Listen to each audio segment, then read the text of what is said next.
Dave Revsine, Gerry Dinardo, Howard Griffith in East Lansing, Michigan. We just got done watching Michigan State's practice. You can see the show on August 17th on BTN. That is the debut date. But how about a little sneak preview of what we saw? Howard, I'm going to start with you. This is a team I think that at this point expects to play for championships. Last year they didn't do that.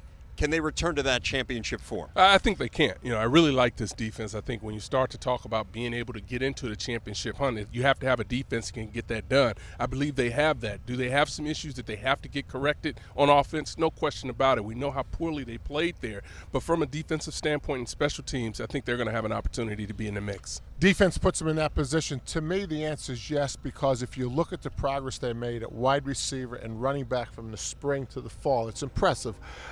They just look so much more equipped at those two positions. Now they've got to make a decision at quarterback, and that's like every other program.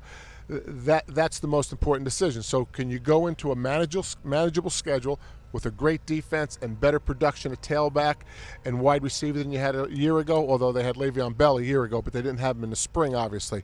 I think they can compete. And I know it goes right to the offense. And we mentioned the receivers, so we should talk about them for a moment. During the offseason, they tried to catch 150 passes a day, whether it was with the jug machine, working with the quarterbacks.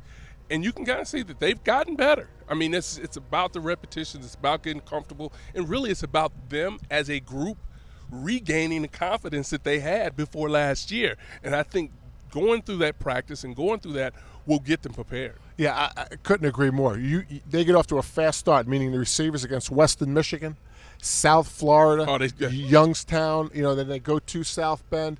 There's nothing like a group that lacks a little bit of confidence to have some confidence in early games, and they can just take off for the season. And that was a huge part of what hurt the offensive production last year. Andrew Maxwell's completion percentage was very low, under 53%, but drop passes were a part of that.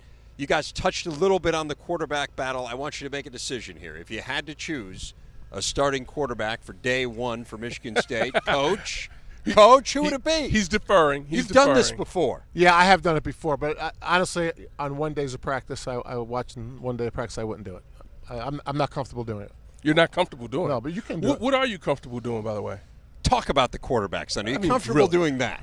Here's what I don't want you out of your comfort zone. I think, listen, since he doesn't want to go down that road, I'll take us down that road. Thank you, Howard. And I'll tell you why. I think right now, seeing today, I think you have to lean with Maxwell. I think one of the things that he has is the experience side of things. Now, can Cook step up and do some things in this camp?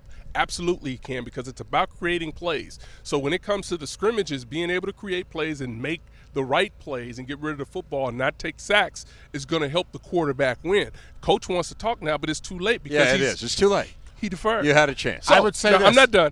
But the key here, we talked about red zone. Right, we talked a little bit about red zone, or if we didn't, I don't remember talking about it. But if you say we did, so Rever asked me about red zone. Let's talk about the red zone, Howard. Well, that's where a lot of their ills came in. Yeah. I mean, they were down there 44 times and only got 23 touchdowns out of it. So they have to score more points when they're in that situation. Okay, your answer on the quarterback had nothing to do with today's practice. I would agree with what you said about the quarterback situation and experience. So now you're based critiquing. on today's practice, a practice that was not the most physical, the day after 147 snaps, I could not have picked the quarterback based on today's practice.